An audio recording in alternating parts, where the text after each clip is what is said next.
Hello. Today I will share with you a recipe for a balsam that increases the tone of the cardiovascular system and protects it in a healthy way.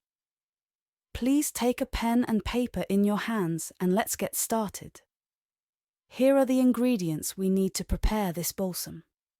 4 boxes of tea leaves, 2 tablespoons of ragweed, root, 2 tablespoons of Shiraz grass, 1 tablespoon Yemyeşil, 4 tablespoons of bacon, 1 tablespoon of shepherd's pillow.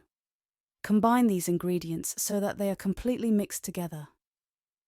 To use this balsam, add 1 tablespoon of balsam to a glass of boiling water and brew. You can then drink 3.4 cups of this prepared tea balsam a day.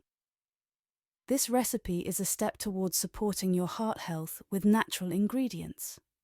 However, it is important to use it in consultation with your doctor according to your health condition.